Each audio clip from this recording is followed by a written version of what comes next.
press the bell icon on the YouTube app and never miss another update. ಪ್ರೀತಿಯ ವಿದ್ಯಾರ್ಥಿಗಳೇ, ಕಳೆದ ತರಗತಿಗಳಲ್ಲಿ ನಾವು ಕ್ರಿಯಾಪದದ ಬಗ್ಗೆ ಅಭ್ಯಾಸ ಮಾಡಿದ್ವಿ, ಹೌದಾ? ಈಗ ಹೊಸ ಅಧ್ಯಾಯಕ್ಕೆ ಮಾಡೋಣ. ಈಗ ಅಧ್ಯಾಯ 8, ಅವ್ಯಯಗಳು. ಏನು ಅವ್ಯಯಗಳು? ನೋಡಿ, ನಾನು ಕೆಲವು ವಾಕ್ಯಗಳನ್ನು ಬರೀತೀನಿ.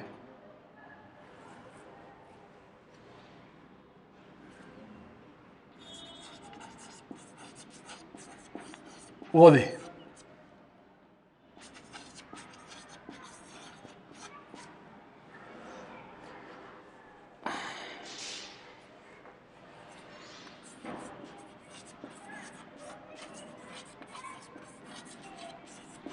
ಓದ್ತಾ ಇದ್ದೀರಿ?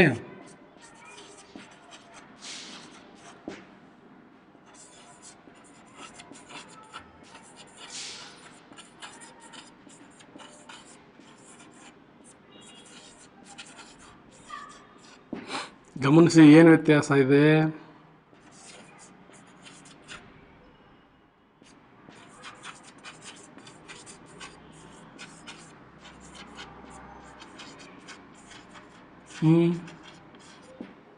ಗಮನಿಸ್ತಾ ಇದ್ದೀರಾ?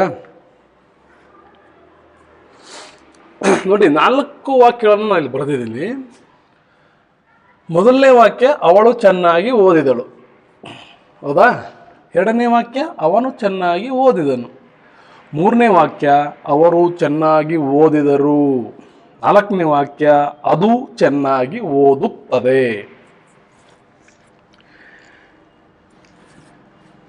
ಏನಿದೆ ವಿಶೇಷ? ಸ್ವಲ್ಪ ನೋಡಿ. ಮೊದಲನೇ ವಾಕ್ಯ, ಅವಳು ಅನ್ನುವುದು ಯಾವ ಲಿಂಗದಲ್ಲಿದೆ? ಸ್ತ್ರೀಲಿಂಗದಲ್ಲಿದೆ. ಯಾವ ವಚನದಲ್ಲಿದೆ? ಏಕವಚನದಲ್ಲಿದೆ, ಹೌದಾ? ಅವಳು ಸ್ತ್ರೀಲಿಂಗ, ಏಕವಚನದಲ್ಲಿದೆ. ಇದು ಯಾವ ಲಿಂಗದಲ್ಲಿದೆ? ಯಾವ ವಚನದಲ್ಲಿದೆ? ಗೊತ್ತಿಲ್ಲ. ಓದಿದಳು ಕ್ರಿಯಾಪದ. ಇದು ಯಾವ ಲಿಂಗದಲ್ಲಿದೆ? ಸ್ತ್ರೀಲಿಂಗದಲ್ಲಿದೆ. ಇದು ಯಾವ ವಚನದಲ್ಲಿದೆ? ಏಕವಚನದಲ್ಲಿದೆ. ಎರಡನೇ ವಾಕ್ಯಕ್ಕೆ ಬನ್ನಿ. ಅವನು ಪುಲ್ಲಿಂಗ, ಏಕವಚನ. ಇದು ಇಲ್ಲ. ಇದು ಪುಲ್ಲಿಂಗ, ಏಕವಚನ. ಇದು ಬಹುವಚನ, ನಪುಂಸಕಲಿಂಗ. ಅವರು ಅಂತ ಬಂತು. ಇಲ್ಲಿ ಆ ಸ್ತ್ರೀ ಆಗಿರ್ಬೋದು, ಪುರುಷ ಆಗಿರ್ಬೋದು. ಅವರು ಚೆನ್ನಾಗಿ ಓದಿದರು. ಇಲ್ಲಿ ಬಹುವಚನ, ಇಲ್ಲಿ ಬಹುವಚನ. ಅದು ನಪುಂಸಕಲಿಂಗ, ಏಕವಚನ, ಚೆನ್ನಾಗಿ ಓದುತ್ತದೆ. ಇಲ್ಲಿ ಬಹುವಚನ, ಇಲ್ಲಿ ಏಕವಚನ, ನಪುಂಸಕಲಿಂಗ. ಇಲ್ಲೂ ಕೂಡ ಹೌದೇನಪ್ಪ, ನಪುಂಸಕಲಿಂಗ, ಬಹುವಚನ. ನೋಡಿ, ಮೊದಲನೇ ಪದ, ಕೊನೆಯ ಪದ, ಇವೇನಾದವು? ಇವು ಲಿಂಗ ವಚನಗಳಿಂದ ಸಮನಾಗಿದ್ದಾವೆ. ಇಲ್ಲಿ ಸ್ತ್ರೀಲಿಂಗ ಬಂದಾಗ ಇಲ್ಲಿ ಸ್ತ್ರೀಲಿಂಗ ಬಂತು, ಇಲ್ಲಿ ನಪುಂಸಕಲಿಂಗ ಬಂದಾಗ ಇಲ್ಲಿ ನಪುಂಸಕಲಿಂಗ ಬಂತು, ಇಲ್ಲಿ ಬಹುವಚನ ಬಂದಾಗ ಇಲ್ಲಿ ಬಹುವಚನ ಬಂತು, ಇಲ್ಲಿ ಪುಲ್ಲಿಂಗ ಬಂದಾಗ ಇಲ್ಲಿ ಪುಲ್ಲಿಂಗ ಬಂತು, ಕ್ರಿಯಾಪದ. ಸೊ ಇವು ಲಿಂಗ ವಚನಗಳಿಂದ ಏನಾಗ್ತಾ ಇದೆ? ಬದಲಾವಣೆ ಆಗ್ತಾ ಇದೆ. ನಡುವೆ ಇದಾವಲ್ಲ, ಏನು ನಡುವೆ ಯಾವ್ದಿದೆ? ಕರ್ಮಪದ ಸ್ಥಾನದಲ್ಲಿ ಚೆನ್ನಾಗಿ ಚೆನ್ನಾಗಿ ಚೆನ್ನಾಗಿ ಏನಾಗಿದೆ? ಅದು ಪುಲ್ಲಿಂಗ ಬಂದರೂ ಹಾಗೇ ಇದೆ, ಸ್ತ್ರೀಲಿಂಗ ಬಂದರೂ ಹಾಗೇ ಇದೆ, ನಪುಂಸಕಲಿಂಗ ಬಂದರೂ ಹಾಗೇ ಇದೆ, ಏಕವಚನ ಬಂದರೂ ಹಾಗೇ ಇದೆ, ಬಹುವಚನ ಬಂದರೂ ಹಾಗೇ ಇದೆ. ಡೋಂಟ್ ಶೇಕ್, ಹೌದಾ? ಕಾನ್ಸ್ಟೆಂಟ್ ಆಗಿದೆ, ಸ್ಥಿರವಾಗಿದೆ. ಅದು ಯಾವುದೇ ಬದಲಾವಣೆಯನ್ನು ಹೊಂದಿಲ್ಲ, ಯಾವುದೇ ರೂಪಭೇದವನ್ನು ಹೊಂದಿಲ್ಲ, ಹೌದಾ? ಅದು ಯಾವ ಲಿಂಗವೂ ಇಲ್ಲ, ಅದ್ರ ಮೇಲೆ ಯಾವ ವಚನವೂ ಇಲ್ಲ, ಏನೂ ಟಚ್ ಆಗಿಲ್ಲ, ಅದಕ್ಕೆ ಯಾವ ಪ್ರತ್ಯಯಗಳು ಅದಕ್ಕೆ ಬಂದಿಲ್ಲ, ಹೌದೇನಪ್ಪ? ಸೊ ಸ್ಟಿಲ್ ಕಾನ್ಸ್ಟೆಂಟ್, ಸ್ಥಿರವಾಗಿದೆ. ಇಂಥ ಪದಗಳೇ ಅವ್ಯಯಗಳು. ಅರ್ಥ ಆಯ್ತಾ? ಉದಾಹರಣೆ ಇನ್ನೊಂದು ಪದ ನೋಡ್ರಿ, ವಾಕ್ಯಗಳು. ಅವನು ಸುತ್ತಲೂ ನೋಡಿದನು, ಅವಳು ಸುತ್ತಲೂ ನೋಡಿದಳು, ಅದು ಸುತ್ತಲೂ ನೋಡಿತು. ನೋಡಿ ಇದನ್ನು ನೋಡಿ, ವಾಕ್ಯ ನೋಡಿ, ಗಮನಿಸಿ. ಅವಳು ನೋಡಿದಳು, ಅವನು ನೋಡಿದನು, ಅವರು ನೋಡಿದರು, ಅದು ನೋಡುತ್ತದೆ. ಇಲ್ಲಿ ಪುಲ್ಲಿಂಗ ಸ್ತ್ರೀಲಿಂಗ, ಹೌದಾ? ಸುತ್ತಲೂ ಅನ್ನೋದೇನಾಯಿತು? ಕಾನ್ಸ್ಟೆಂಟ್, ಸ್ಥಿರವಾಗಿದೆ. ಅದಕ್ಕೆ ಯಾವುದೇ ಲಿಂಗ ವಚನ ಪ್ರತ್ಯಯಗಳು ಹತ್ತಿಲ್ಲ, ಅದಕ್ಕೆ ಸೇರಿಲ್ಲ. ಸೊ ಅಂಥ ಪದಗಳೇ ಅವ್ಯಯಗಳು. ಅರ್ಥ ಆಯ್ತಾ? ಈಗ ಡೆಫಿನೇಷನ್ ಏನು ಹೇಳ್ಬೋದು ನಾವೀಗ? ಅವ್ಯಯಗಳು ಅಂದರೆ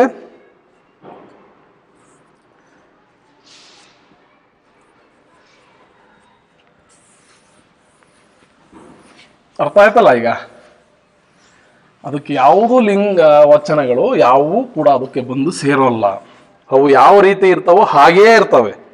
ಉಳಿದ ಎಲ್ಲ ಪದಗಳು ಬದಲಾವಣೆ ಆಗ್ಬೋದು, ಕರ್ತೃಪದ ಕ್ರಿಯಾಪದಗಳೆಲ್ಲವೂ ಬದಲಾವಣೆ ಆಗ್ಬೋದು.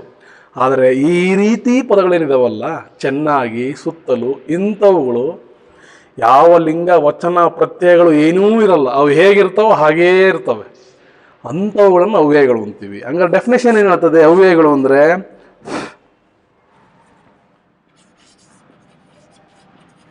ನಾಮಪದ ಕ್ರಿಯಾಪದಗಳಂತೆ, ನಾಮಪದ ಕ್ರಿಯಾಪದಗಳಂತೆ ಲಿಂಗ ವಚನ ವಿಭಕ್ತಿಗಳಿಂದ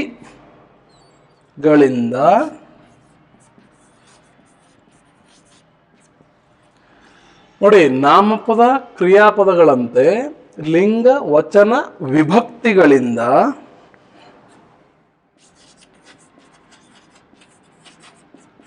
ರೂಪಭೇದವನ್ನು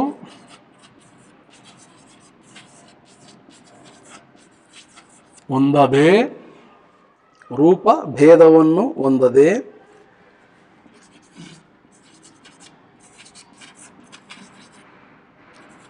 ಏಕರೂಪವಾಗಿರುವ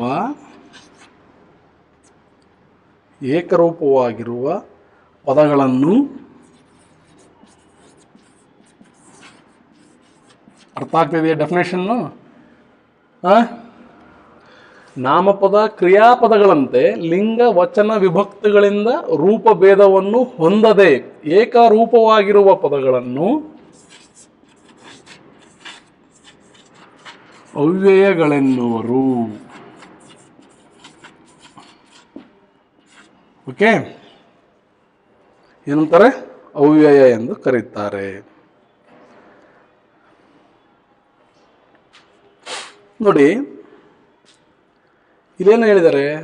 ನಾಮಪದ ಕ್ರಿಯಾಪದಗಳಂತೆ. ನಾಮಪದಗಳು ಕ್ರಿಯಾಪದಗಳ ಮೇಲೆ ಏನಾಗ್ತವೆ? ಲಿಂಗ ವಚನ ವಿಭಕ್ತಿಗಳು ಬರ್ತವೆ, ಹೌದಾ? ಮುಂದಕ್ಕೆ ಹೇಳಿದ್ರು ವಿಭಕ್ತಿಗಳಿಂದ ರೂಪಭೇದವನ್ನು ಅಂದ್ರೆ ಇವುಗಳಂತೆ, ನಾಮಪದಗಳಂತೆ ಕ್ರಿಯಾಪದಗಳಂತೆ ಲಿಂಗ ವಚನಗಳನ್ನ ವಿಭಕ್ತಿ ಪ್ರತ್ಯಯಗಳನ್ನ ಹೊಂದುವುದಿಲ್ಲ ಅಂತ ಅರ್ಥ. ಅದು ಅರ್ಥ ಆಯ್ತಾ? ಹೊಂದದೆ ಅಂದ್ರೆ ಹೊಂದುವುದಿಲ್ಲ. ಹಂಗಾರೇನು? ಅವು ಏಕರೂಪವಾಗಿರ್ತವೆ, ಹೇಗಿರ್ತವೋ ಹಾಗೇ ಇರ್ತವೆ. ಅಂತ ಪದಗಳನ್ನ ಅವ್ಯಯಗಳು ಅಂತ ಕರೆದ್ರು. ಅರ್ಥ ಆಯ್ತಾ? ನಾಮಪದಗಳಿಗೆ ಕ್ರಿಯಾಪದಗಳಿಗೆ ಲಿಂಗ ವಚನ ವಿಭಕ್ತಿಗಳು ಬಂದು ಬದಲಾವಣೆ ಆಗ್ತವೆ. ಈಗ ಅವನು ಅಂತ ಬಂತು, ಹೌದಿಲ್ಲ? ಈಗ ಮನೆಯನ್ನು ಅಂತ ಬಂತು, ಮನೆಯನ್ನು, ಅಲ್ಲೇನಾಯ್ತು? ಮನೆಯನ್ನು ಚೆನ್ನಾಗಿ ಕಟ್ಟಿದ್ದಾರೆ, ಹೌದಾ? ರಾಮನು ಊಟವನ್ನು ಮಾಡಿದನು. ಇಲ್ಲಿ ಏನಾಗ್ತದೆ? ಲಿಂಗ ವಚನಗಳು. ಇಲ್ಲಿ ಕರ್ತೃಪದ ಏನಿರ್ತದೋ ಕ್ರಿಯಾಪದ ಕೂಡ ಅದೇ ರೀತಿ ಲಿಂಗ ವಚನಗಳನ್ನು ತೋರಿಸ್ತದೆ. ಇಲ್ಲಿ ಪುಲ್ಲಿಂಗ ಬಂದರೆ ಕ್ರಿಯಾಪದವು ಪುಲ್ಲಿಂಗ, ಇಲ್ಲಿ ಬಹುವಚನ ಬಂದರೆ ಕ್ರಿಯಾಪದವು ಬಹುವಚನ. ಈ ರೀತಿ ಬದಲಾವಣೆ ಆಗ್ತವೆ. ಆದರೆ ಇವುಗಳು ಏನಾಗ್ತವೆ? ನಾಮಪದಗಳ ಮೇಲೆ ಕ್ರಿಯಾಪದಗಳ ಮೇಲೆ ಲಿಂಗ ವಚನ ವಿಭಕ್ತಿಗಳು ಸೇರ್ತವೆ. ಆದರೆ ಇಲ್ಲಿ ಆ ರೀತಿ ಹಂಗೆ ಸೇರೋದಿಲ್ಲ. ಅವು ಹೇಗಿರ್ತವೋ ಹಾಗೇ ಇರ್ತವೆ, ಏಕರೂಪವಾಗಿರ್ತವೆ. ಅಂಥ ಪದಗಳನ್ನು ಅವ್ಯಯಗಳು ಅಂತ ಕರಿತೀವಿ. ಹಂಗಾರೆ ಎಂಥ ಪದಗಳವು ನೋಡೋಣ. ಈಗ ಈ ಇಂಥ ಪದಗಳನ್ನು ಅವ್ಯಯ ಅಂತ ಕರೆದ್ವಿ. ನಾವು ಉದಾಹರಣೆ ಒಂದು ಆವಾಗಲೇ ವಾಕ್ಯ ರಚನೆ ಮಾಡಿ ತೋರಿಸ್ದೆ, ಚೆನ್ನಾಗಿ, ಸುತ್ತಲೂ, ಹೌದಾ? ಅವೆರಡು ಉದಾಹರಣೆ ಕೊಟ್ಟೆ. ಅವು ಅವ್ಯಯಗಳು, ಆ ರೀತಿ ಪದಗಳು. ಹಾಗಾದ್ರೆ ಇನ್ನೂ ಎಷ್ಟು ಪದಗಳಿದ್ದಾವೆ ನೋಡೋಣ. ಮೊದಲನೇದಾಗಿ ಅವ್ಯಯಗಳಲ್ಲಿ ಎಷ್ಟು ವಿಧಗಳಿದಾವೆ ನೋಡೋಣ. ನೋಡಿ,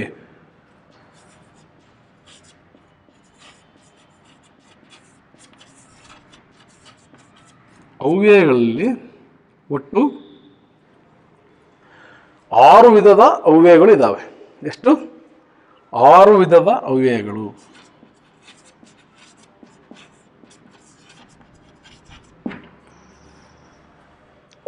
ಆಕ್ಚುಲಿ 8 ವಿಧಗಳಿದ್ದಾವೆ.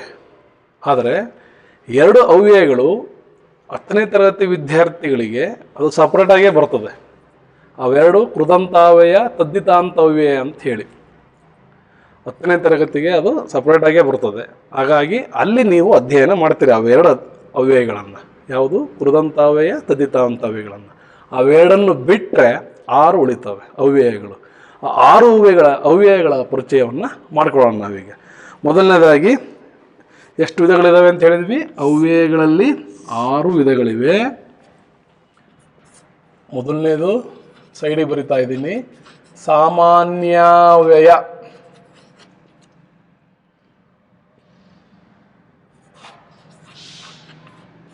ಸಾಮಾನ್ಯಾವ್ಯಯ ನಾವು ಎಳಿಸ್ಬೇಕು. ಸಾಮಾನ್ಯಾವ್ಯಯ.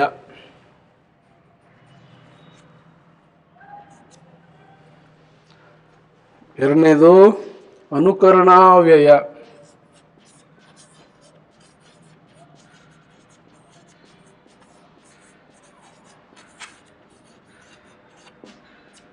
ಅನುಕರಣಾವ್ಯಯ. ಮೂರನೇದು ಭಾವಸೂಚಕಾವ್ಯಯ.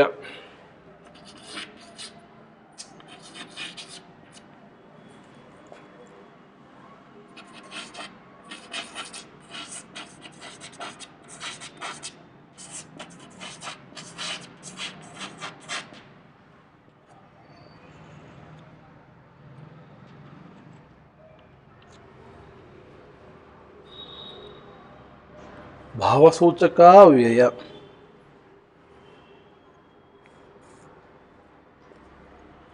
ನಾಲ್ಕನೇದು ಕ್ರಿಯಾರ್ಥಕಾವ್ಯಯ.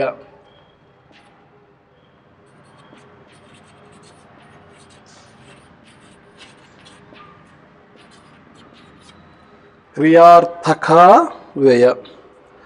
ಸಂಬಂಧಾರ್ಥಕಾವ್ಯಯ.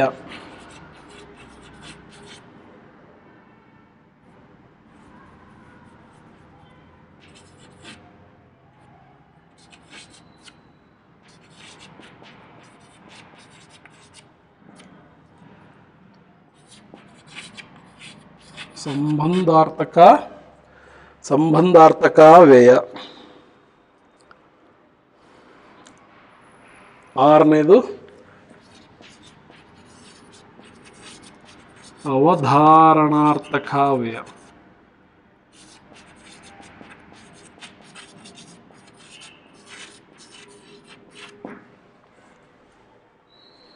ಅವಧಾರಣಾರ್ಥಕಾವ್ಯಯ.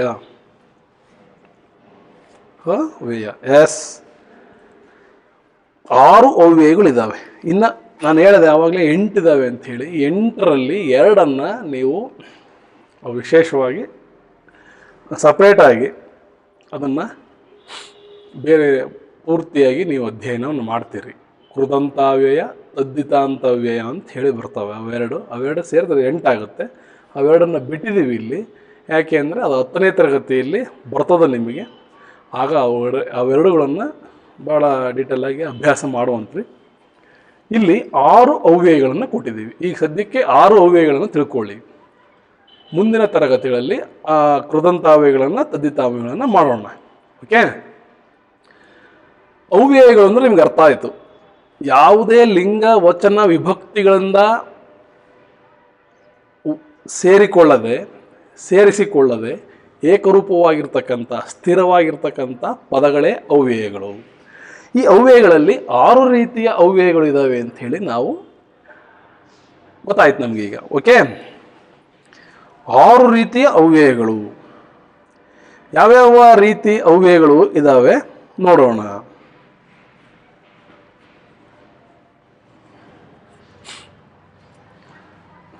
ಒಂದೊಂದೇ ಅವ್ಯಯಗಳು ನೋಡ್ತಾ ಹೋಗೋಣ ಈಗ.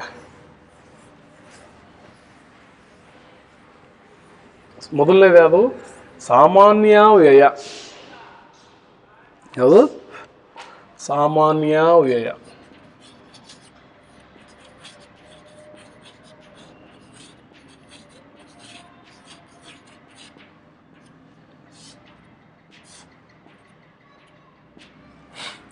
ಸಾಮಾನ್ಯಾವ್ಯಯ ಏನು ಹೇಳ್ತದೆ? ಸಾಮಾನ್ಯಾವ್ಯಯಗಳಲ್ಲಿ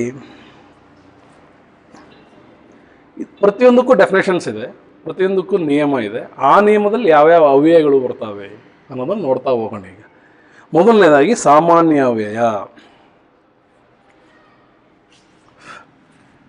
ಏನು ಹೇಳ್ತದೆ?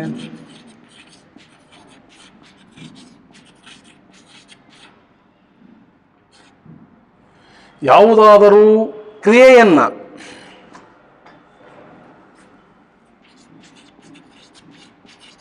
ಯಾವುದಾದರೊಂದು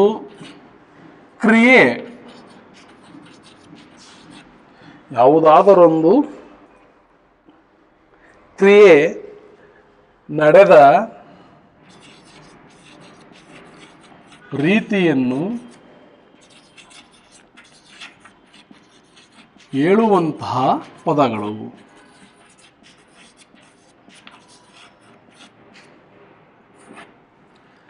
ಯಾವುದಾದರೊಂದು ಕ್ರಿಯೆ ನಡೆದ ರೀತಿಯನ್ನು ಹೇಳುವಂತಹ ಪದಗಳೇ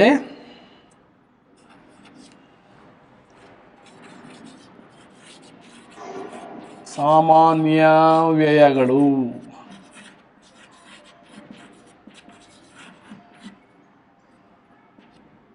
ಓಕೆ,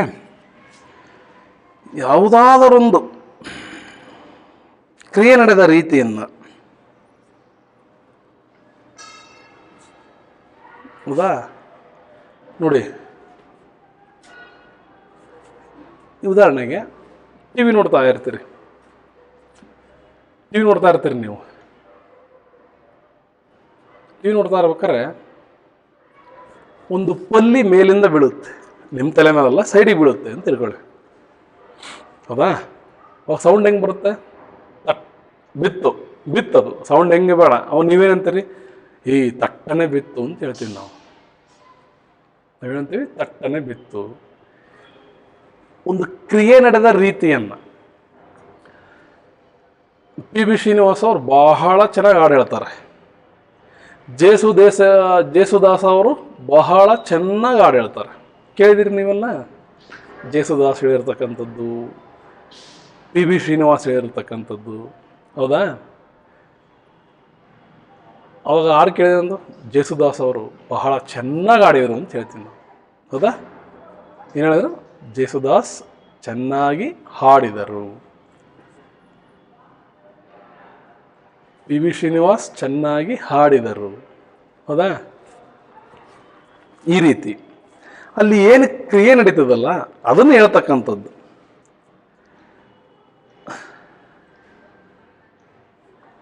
ಆಮೇಲೆ ಏನು ನೋಡಿ, ಉದಾಹರಣೆಗೆ ಅವರು ಬೇಗನೆ ಬರಲಿಲ್ಲ ಅಂತ ಹೇಳ್ತೀವಿ ನಾವು. ಅವರು ಬೇಗನೆ ಬರಲಿಲ್ಲ, ಅವಳು ಬೇಗನೆ ಬರಲಿಲ್ಲ, ಅವರು ಬೇಗನೆ ಬರಲಿಲ್ಲ, ಅದು ಬೇಗನೆ ಬರಲಿಲ್ಲ. ಈ ಬೇಗನೆ ಅನ್ನೋ ಪದ ಏನಿದಾವಲ್ಲ, ಅವರು ತಡವಾಗಿ ಬಂದರು ಅಂತ ಹೇಳುವಂಥ ಒಂದು ಪದ. ಅಲ್ಲಿ ಕ್ರಿಯೆ ನಡೆದಂಥ, ಅವರು ತಡವಾಗಿ ಬಂದರು, ಬರಲಿಲ್ಲ, ತಡವಾಗಿ ಬಂದರು ಅಂತ ಹೇಳೋದನ್ನ ಬೇಗನೆ ಬರಲಿಲ್ಲ, ಅಥವಾ ಅವ್ರು ಬೇಗ ಬಂದರು, ಬೇಗನೆ ಬಂದರು. ಕ್ರಿಯೆ ನಡೆದಂಥ ರೀತಿಯನ್ನು ಹೇಳ್ತಕ್ಕಂಥ ಪದಗಳು ಬೇಗನೆ. ಈಗ ಜೇಸುದಾಸ್ ಅವ್ರು ಚೆನ್ನಾಗಿ ಹೇಳಿದ್ದಾರೆ ಹಾಡು ಅನ್ನೋದನ್ನು, ಅವ್ನು ಭಾಳ ಚೆನ್ನಾಗಿ ಹೇಳಿದರು ಅಂತ ಹೇಳ್ತೀವಿ. ಚೆನ್ನಾಗಿ ಅನ್ನೋದೇನು? ಅಲ್ಲಿ ನಡೆದಂಥ ಕ್ರಿಯೆಯನ್ನು ಹೇಳ್ತಕ್ಕಂಥದ್ದು ಅದು.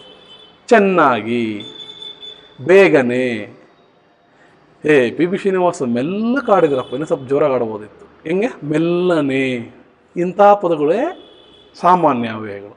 ಅದು ಕ್ರಿಯೆ ನಡೆದ ರೀತಿಯನ್ನು ಹೇಳ್ತಕ್ಕಂಥದ್ದು ಅದು. ಹೇಗೆ ನಡೀತು ಅಂತ ಹೇಳಿ, ಹೌದಾ? ಅದೇ ರೀತಿಯಾಗಿ ಬಿಮ್ಮಗೆ, ಸುಮ್ಮಗೆ, ನೆಟ್ಟಗೆ ಇಂಥವೇನಿದಾವಲ್ಲ ಇವೆಲ್ಲ ಕ್ರಿಯೆ ನಡೆದಂತ ಹೇಳಿ, ಕ್ರಿಯೆ ನಡೆದಂಥ ರೀತಿಯನ್ನು ಅವರು ಅಷ್ಟು ಮಾಡಿದ್ರು ಸುಮ್ಮನೆ ಕೂತಿದ್ರು ಇವರು.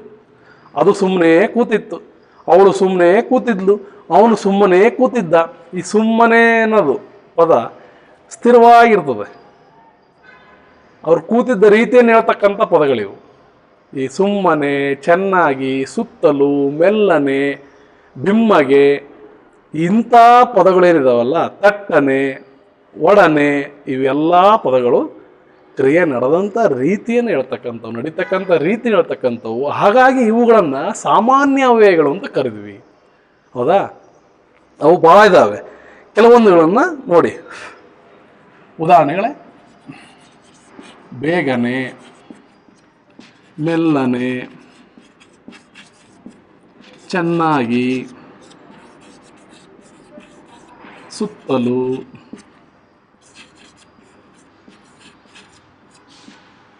ಹೌದಾ?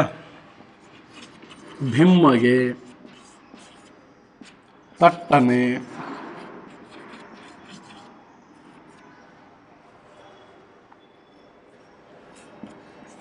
ತರುವಾಯ, ಹಾಗೆ. ವಾಕ್ಯದಲ್ಲಿ ನಾವು ಯಾವಾಗಲೂ ದಿನ ಬಳಸ್ತೀವಿ ಇವನ್ನೆಲ್ಲ, ಹೌದಾ? ಬೇರೆ, ಬಳಿಕ,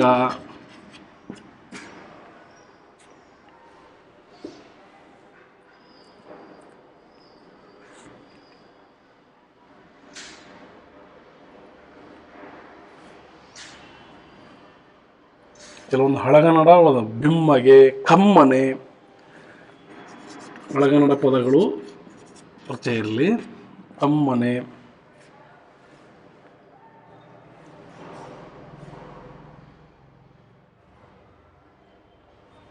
ತರುವಾಯ, ನೋಡಿ ಈ ರೀತಿ ಪದಗಳು ಇವೆಲ್ಲ ಏನಿವೆ, ಇವೆಲ್ಲ ಸಾಮಾನ್ಯ ಅವ್ಯಯಗಳು. ಇವು ಕ್ರಿಯೆ ನಡೆದಂಥ ರೀತಿಯನ್ನು, ಇವು ವಿಶೇಷವಾಗಿ ಕ್ರಿಯಾಪದಗಳಿಗೆ ವಿಶೇಷಣಗಳಾಗಿರ್ತವೆ. ಇವು ಕ್ರಿಯೆ ಹೇಗೆ ನಡೀತು ಅಂತ ಹೇಳುವಂಥದ್ದು ವಿಶೇಷಣ, ಕ್ರಿಯೆಗೆ ವಿಶೇಷಣ ಆಗಿರ್ತವೆ, ಅವೇ ಸಾಮಾನ್ಯ ಅವ್ಯಯಗಳು. ಕ್ರಿಯೆಗೆ ವಿಶೇಷಣ ಗೊತ್ತಲ್ಲ ನಿಮಗೆ, ವಿಶೇಷಣ ಮತ್ತು ವಿಶೇಷ್ಯ ಗೊತ್ತಿದೆ ತಾನೆ? ಈಗ ಜೇಸುದಾಸ್ ಅವರು ಹಾಡಿದರು ಅಂತ ಹೇಳ್ಬೋದು ನಾವು. ಜೇಸುದಾಸ್ ಚೆನ್ನಾಗಿ ಹಾಡಿದರು ಕ್ರಿಯಾಪದ. ಈ ಚೆನ್ನಾಗಿ ಅನ್ನೋದೇನಾಯಿತು, ಹಾಡಿದರು ಎಂಬ ಕ್ರಿಯಾಪದಕ್ಕೆ ವಿಶೇಷಣ ಆಯಿತು, ಹೌದಾ? ಹಾಗಾಗಿ ಇವು ಕ್ರಿಯಾಪದಗಳಿಗೆ ಹೆಚ್ಚಾಗಿ ವಿಶೇಷಣ ರೂಪದಲ್ಲಿ ಬರ್ತವೆ. ಇಂಥ ಪದಗಳು ಸಾಮಾನ್ಯ ಅವ್ಯಯಗಳು. ಅರ್ಥ ಆಯ್ತಾ? ಇಂಥ ಪದಗಳೇನಿದ್ದಾವೆ ಸಾಮಾನ್ಯ ಅವ್ಯಯಗಳು.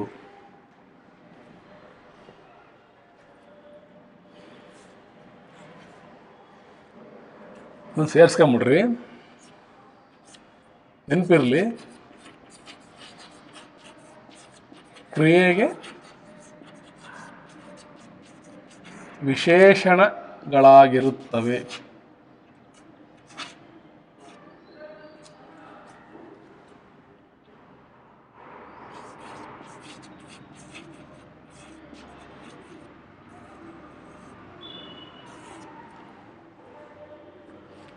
ಪರೀಕ್ಷೆಗೆ ಒಂದೊಂದು ಸರಿ ಕೊಡ್ತಾರೆ ಇದು ಅವ್ಯಯಗಳು. ಈ ವಾಕ್ಯದಲ್ಲಿರುವ ಸಾಮಾನ್ಯವೇನು ಗುರುತಿಸಿಬಿಡ್ತಾರೆ, ಗೆರೆನೇ ಎಳೆಯಲ್ಲ. ಒಂದು ವಾಕ್ಯ ಕೊಡ್ತಾರೆ, ರಾಧಾ ಚೆನ್ನಾಗಿ ಹಾಡಿದಳು, ಹೌದಾ? ಆನೆಯು ಸುತ್ತಲೂ ನೋಡಿತು. ಈ ವಾಕ್ಯದಲ್ಲಿರುವ ಸಾಮಾನ್ಯವೇನು ಗುರುತಿಸಿ, ಹೌದಾ? ಸುತ್ತಲೂ ಏನಾಗ್ತದದು? ಎಸ್, ಸಾಮಾನ್ಯವೇ, ಗೆರೆ ಯಾವುದು ಎಳೆಯಲ್ಲ. ಅಲ್ಲಿ ವಾಕ್ಯ ಕೊಡ್ತಾರಷ್ಟೇ, ಸಾಮಾನ್ಯವೇನು ಬರೆಯಿರಿ. ಈ ವಾಕ್ಯದಲ್ಲಿರುವ ಸಾಮಾನ್ಯವೇನು ಆಯ್ದು ಬರೆಯಿರಿ, ಹೌದಾ? ಎಸ್.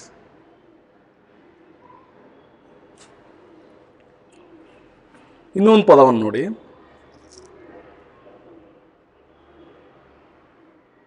ಜನರು ಜಾತ್ರೆಯಲ್ಲಿ ಸುಮ್ಮನೆ ಕುಳಿತಿದ್ದರು. ಈ ವಾಕ್ಯದಲ್ಲಿರುವ ಸಾಮಾನ್ಯವೇನು ಗುರುತಿಸಿ. ಕುಳಿತಿದ್ದರು ಕ್ರಿಯಾಪದ, ಅದ್ರ ಹಿಂದಿರೋದೇನದು? ವಿಶೇಷಣ ಸುಮ್ಮನೆ, ಅದೇನದು? ಸಾಮಾನ್ಯವ್ಯಯ, ಹೌದಾ? ಎಸ್. ಆ ರೀತಿ ಬರ್ತಕ್ಕಂಥ ವಾಕ್ಯಗಳು. ಈ ರೀತಿ ಬರ್ತಕ್ಕಂಥ ಪದಗಳೇನಿದಾವಲ್ಲ ಇಂಥವುಗಳನ್ನು ಸಾಮಾನ್ಯ ಅವ್ಯಯಗಳು ಅಂತ ಕರಿತೀವಿ. Okay, yes. ಮುಂದಿಂದು ಎರಡನೇದು ಯಾವುದು? ಅನುಕರಣಾವ್ಯಯ. ಎರಡನೇದು ಯಾವುದು? ಅನುಕರಣಾವ್ಯಯ.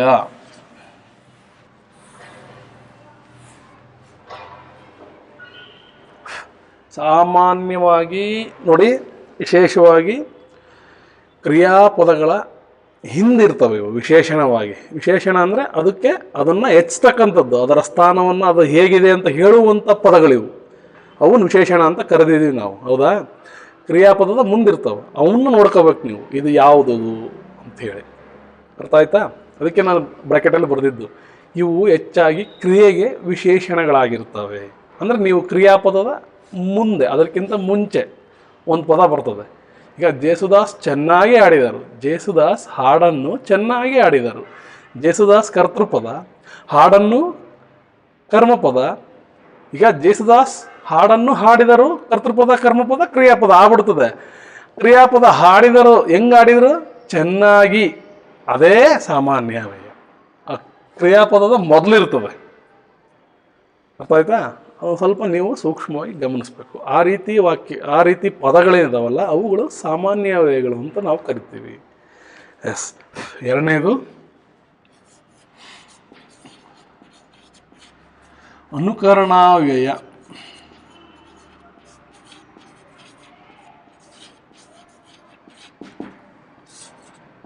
ಅನುಕರಣಾವ್ಯಯ ಏನು ಹೇಳ್ತದೆ ಇದು? ಅನುಕರಣಾವ್ಯಯ ಅರ್ಥವಿಲ್ಲದ ಧ್ವನಿ ವಿಶೇಷಗಳನ್ನು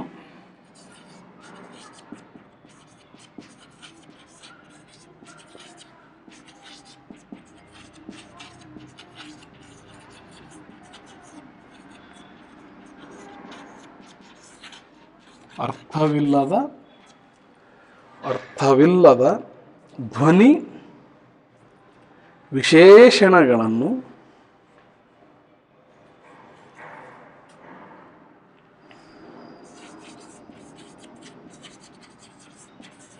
ತಾನು ಕೇಳಿದಂತೆ, ಅರ್ಥವಿಲ್ಲದ ಧ್ವನಿ ವಿಶೇಷಣಗಳನ್ನು ತಾನು ಕೇಳಿದಂತೆ ಅನುಕರಣೆ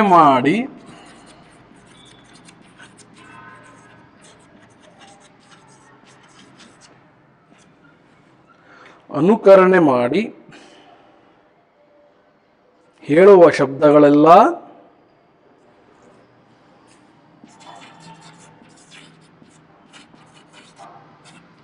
ಹೇಳುವ ಪದಗಳನ್ನು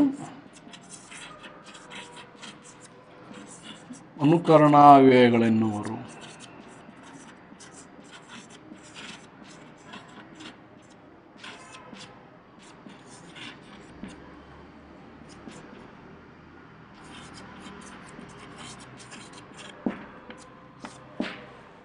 ನೋಡಿ, ಅನುಕರಣ ಅವ್ಯಯ, ಅನುಕರಣ ಪ್ಲಸ್ ಅವ್ಯಯ, ಅನುಕರಣಾವ್ಯಯ. ಯಾವ ಸಂಧಿ ಆಗ್ತದೆ ನೋಡಿ? ಅನುಕರಣ ಪ್ಲಸ್ ಅವ್ಯಯ, ಅನುಕರಣಾವ್ಯಯ. ಆಮೇಲೆ ನೋಡಿ. ಓಕೆ, ಈಗ ನೋಡೋಣ. ಅನುಕರಣಾವ್ಯಯ ಏನು ಹೇಳ್ತದೆ ನಿಯಮ? ಅರ್ಥವಿಲ್ಲದ ಧ್ವನಿ ವಿಶೇಷಣಗಳನ್ನು ತಾನು ಕೇಳಿದಂತೆ ಅನುಕರಣೆ ಮಾಡಿ ಹೇಳುವ ಪದಗಳನ್ನು ಅನುಕರಣಾವ್ಯಯಗಳೆನ್ನುವರು. ಅರ್ಥ ಆಯ್ತು? ಅರ್ಥವಿಲ್ಲದಿರುವ ಧ್ವನಿ ವಿಶೇಷಣಗಳನ್ನು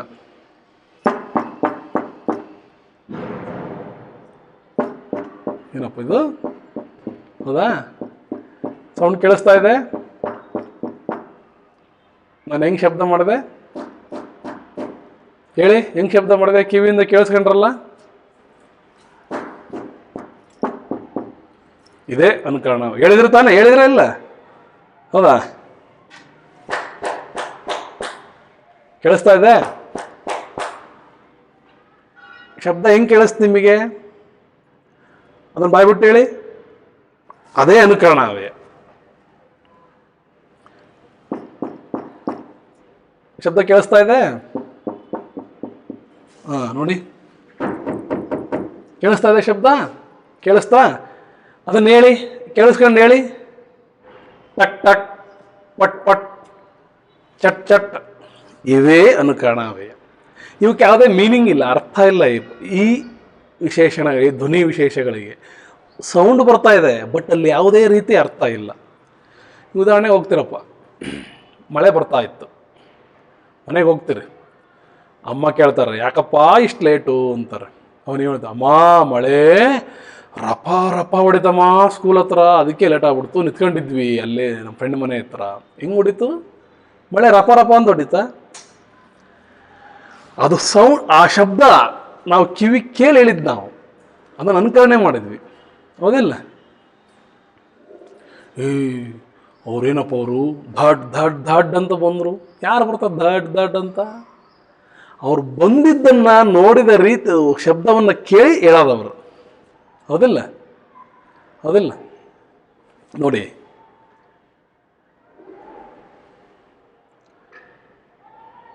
ಈಗ ಉದಾಹರಣೆ, ಒಂದು ಸೌಂಡ್ ಬರುತ್ತೆ, ಇಲ್ಲಿ ಹೋಗ್ತಿರ್ತೀರಿ ನೀವು ಹೊಲದಲ್ಲೋ ಅಥವಾ ಎಲ್ಲೋ ಬೇಲಿ ಸಾಲಲ್ಲಿ ಸೈಡಿಗೆ ಹೋಗ್ತಾ ಇರ್ತೀರಿ. ನೀವು ಹೋಗೋ ದಾರಿಲಿ ಸ್ವಲ್ಪ ಪೊದೆಗಿದೆ ಇರುತ್ತೆ, ಹೌದಾ? ಅಲ್ಲೇನೋ sir sir sir sir sound ಬಂದ್ಬಿಡುತ್ತೆ, ಗಿಡ ಹೆಂಗೆ ಅಲ್ಲೇನೋ ಒಂದು ಹಂದಿ ಮರಿನೋ ಏನೋ ಪಾಸಾಗಿರುತ್ತೆ. ನಿಮಗೇನು ಪೊದೆಗಿದೆ ಇದ್ದಾವೆ ಅಂದರೆ ಈ ಹಾವೇ ಇದೆ ಅಂತ ಅರ್ಥ ಭಾಳ ಜನ. ಯಾಕೆಂದ್ರೆ ಮೈಂಡಲ್ಲಿ ಅದೇ ಇರುತ್ತೆ, ಹುಷಾರಪ್ಪ ಇಲ್ಲಿ ಭಾಳ ಇದಿದ್ದಾವೆ, ಹುಷಾರಾಗಿ ಓಡಾಡ್ಬೇಕು ಅಂತ. ಅಲ್ಲಿ ಒಂದು ಅವರಾಣಿ ಹೋದ್ರೂ ನಮಗೇನು ಅನಿಸುತ್ತೆ, ಇಲ್ಲೇನೋ ಸರ ಸರ ಸೌಂಡ್ ಆಯ್ತು, ಇಲ್ಲಿ ಹೆಂಗೆ ಸೌಂಡ್ ಆಯಿತು? ಸರ ಸರ ಸೌಂಡ್ ಆಯಿತು.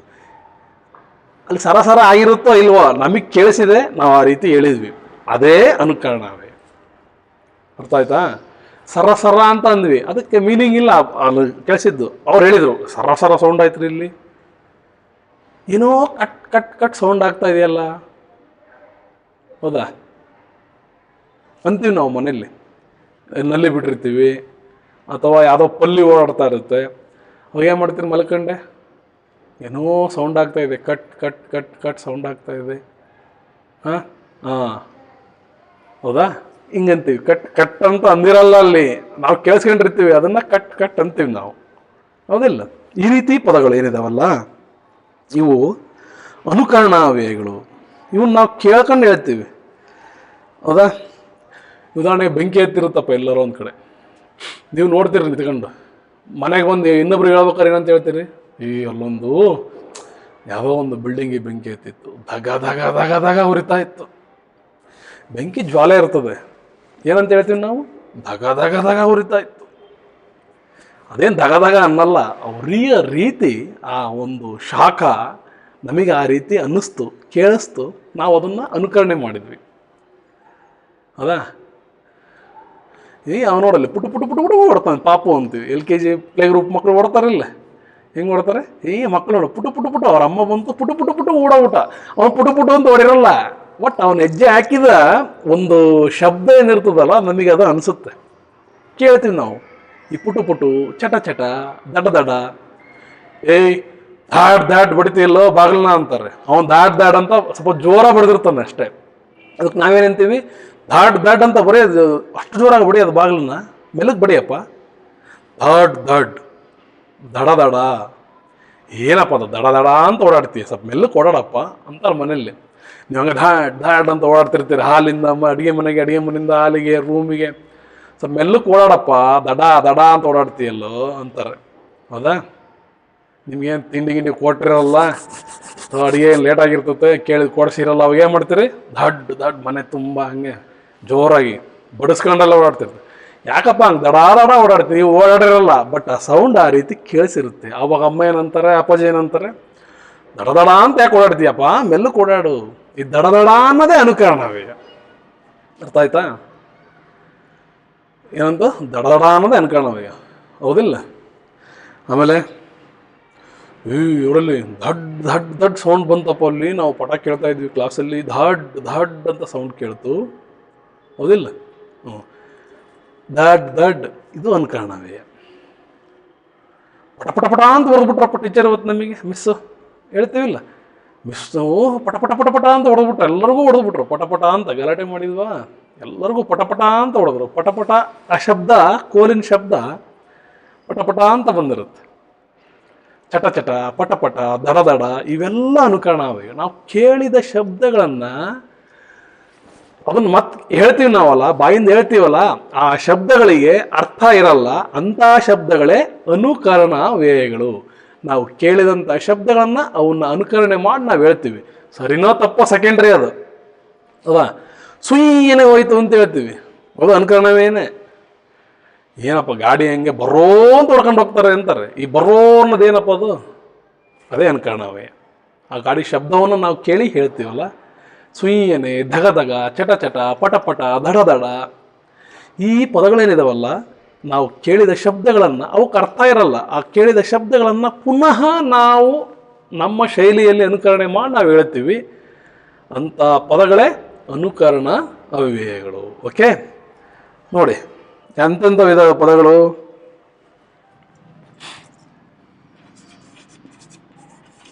ಚಟ ಚಟ, ಪಟ ಪಟ,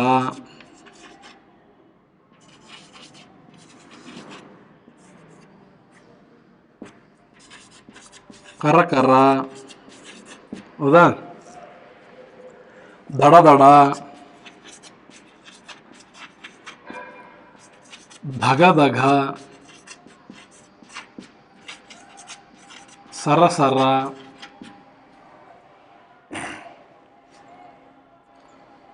ಹೌದಾ.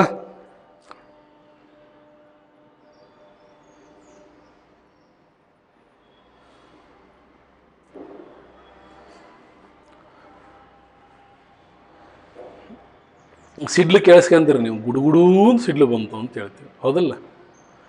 ದೊಪ್ಪ ಯಾರ ಬಿದ್ನಪ್ಪ ಮೆಟ್ಲ ಮೇಲೆ, ದಪ್ಪ ಅಂತ ಬಿದ್ನಪ್ಪ ಅಂತೀವಿ ನಾವು. ದಪ್ಪ ಅಂತ ಬಿದ್ದಿರ್ತಾನ ಅವನು, ಬಿದ್ದಿರ್ತಾನೆ. ಬಟ್ ಹೇಳೋ ರೀತಿ ನಮಗೆ ಕೇಳಿಸಿರುತ್ತಾ, ಆ ರೀತಿ ನಾವು ಹೇಳ್ತೀವಿ.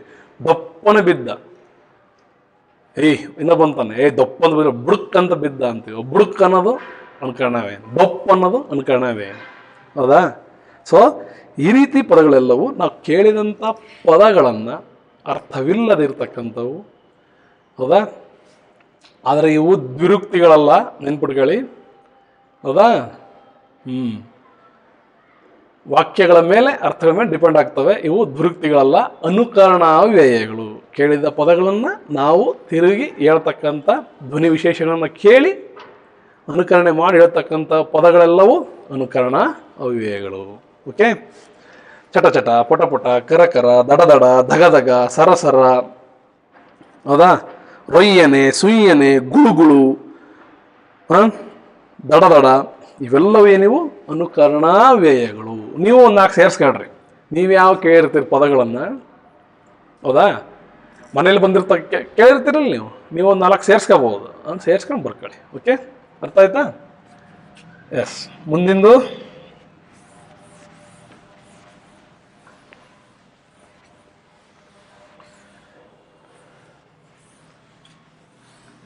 ಉಳಿದ 4